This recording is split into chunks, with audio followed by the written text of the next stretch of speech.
Dar vienas pabandymas testuoti Evolvo longboardą. Ir šį kartą iš Radviliškio bandysiu nusigauti į Šiaulius. Atrodo, kad oras bus puikus, tinkamas visai kelioniai, tik tai vėjas yra kiek stipresnis. Aš tikiuosi, kad jis nepūs priešais, o pūs į nugarą ir bus dar netgi geriau. Prieš kelias dienas iš Šiaulių į Radviliškį važiavau. Kelionė užtruko lygiai valandą. Tiesa, ne iki galo, nes pradėjo stipriai lyt lietus ir teko sustoti. Kelionė prasidėjo ir žiūrėsim, kaip čia.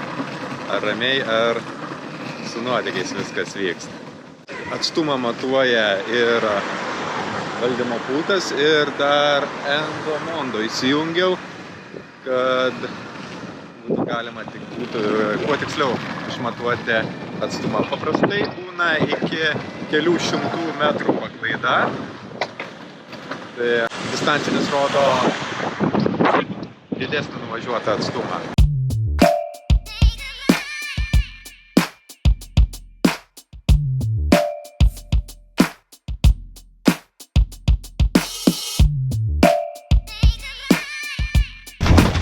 Pirmas kilometras ir kol kas viskas labai gerai.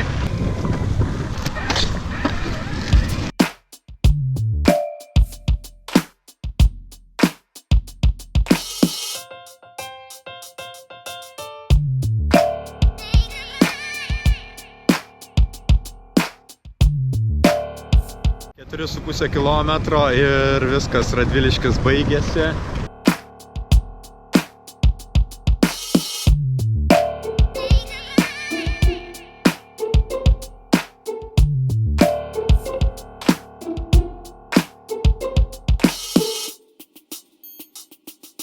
Man atrodo, kad ant šito kalno bus 10 kilometrų pasiekta, tai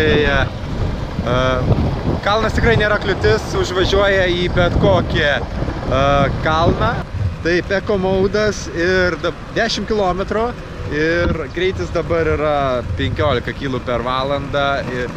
Specialiai nesijungiu Fast ar GT maudo, kuris į kalną užneštų su vėjeliu ir net nepajusčiau, kad tai yra kalnas. Bet atvarau ant eko ir jau jaučiu, kaip po truputį greitėja ir kalnas yra įveiktas. Jėga. 10 km ir susitinkam dar po 5, jau turėtų būti kairiai.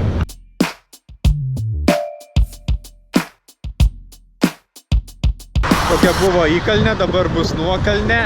Yra ne tik tokie ratai, bet ir tokie kaip dviračio, tik tai 100 kartų mažesni, su kuriais galima važiuoti ant žvyrkelio, ant žolės, ant bet kokios dangos, jie vadinasi all terrain.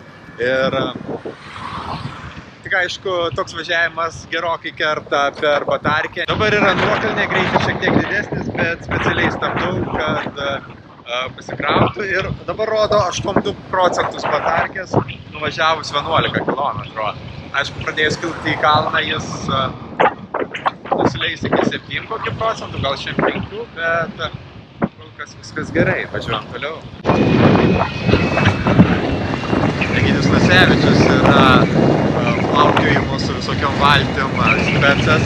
Tai dabar pagalvojau, jeigu atsistočiau visiškai šono, tai gal vėjas pūsdamas man taip duosi nugarą.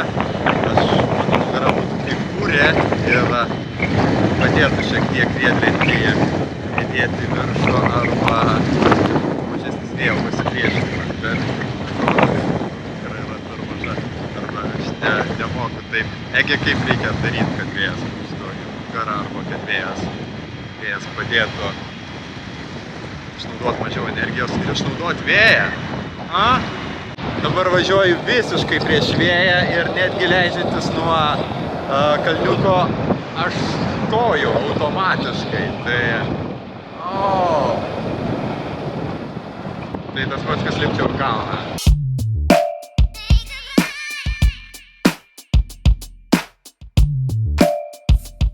15 km jau įveikta ir laukia dar vienas labai stati įkalnė. Aš tikiuosi, kad energijos užteks. Dabar rodo 38%. Skraido paukštis pavojingų, medžioja.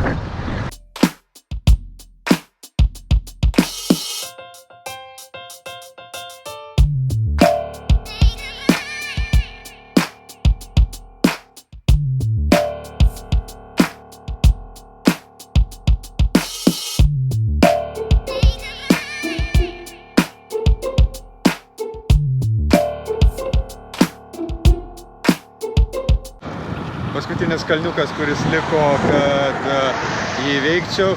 Jis yra užtestas ir visada važiuoja į viršų ir tai gerokai ėda batarkę. Dabar rodo 20% liko, greitis 17 km per valandą. Jau nemaža dalis įveikta ir dar šiek tiek liko.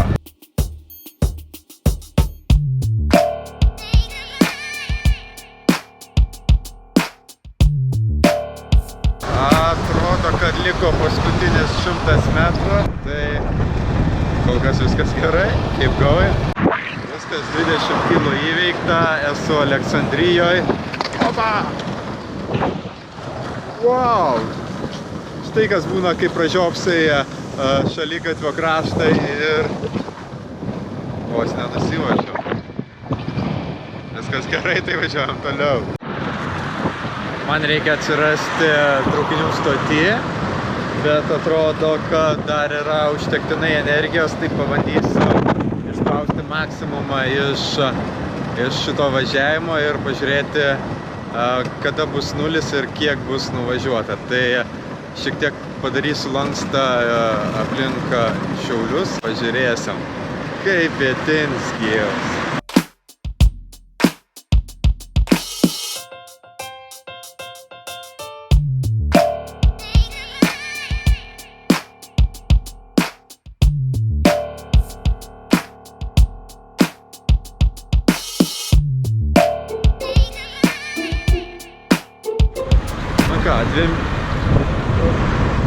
Rodo 25 kilus įveiktus ir 12% batarkės. Kol kas viskas gerai ir Šiauliuose manęs dar nenutrenkė. Čia pakraščiu važiuoti visai patogiau nei šaligatvį, nes jis yra labai netinkamas riedlentai. Keep going.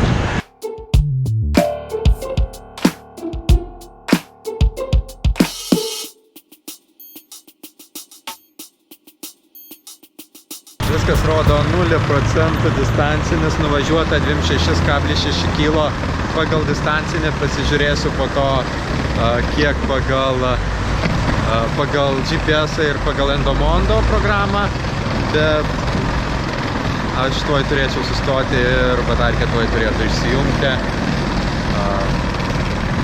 Tur viskas, game over.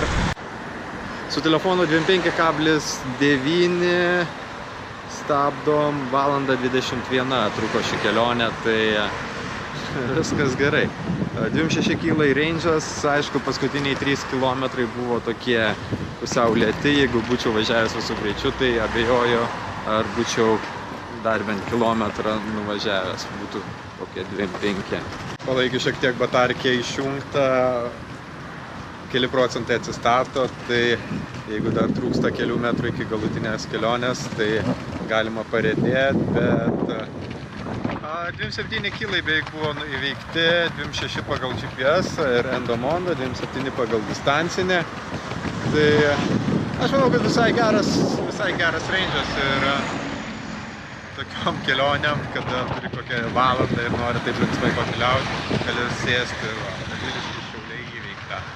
Jeigu turi laiko, pasikrauni ir tuo pačiu maršrutu grįžti atgal. Aišku, viskas susideda, nes yra vėjas, kuris šiek tiek stabdo, yra pavėjui, kuris padeda ir daug patogiau tada važiuoti, daug lengviau, daug greičiau, bet tikslas pasiektas ir viskas yra gerai. Aš patenkintas šituo pirkiniu ir jau pradeda teikti malonumą važinėjimas, ne šiaip koks žiūri ir vargsti. Aišku, yra visokiausi pavojai, kurie gali ištikti netikėtai, pavyzdžiui, užkliūti už akmenuko ir ratai nebeprasisuka, riedlentė stoja, o tu skrendi į priekį.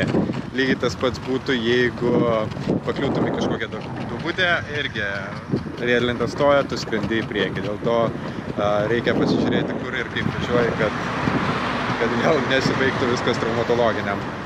Yra nemažai dabar modelių su riedlentėm, su paspirtukais, kurie yra elektriniai. Aš rinkausi Volvo pagal reviewsus. Aišku, eina boosted daug kieno mėgstamas, bet jo range'as yra labai mažas. O Volvo range'as yra pakankamai geras ir kokybė vairavimo yra labai gera.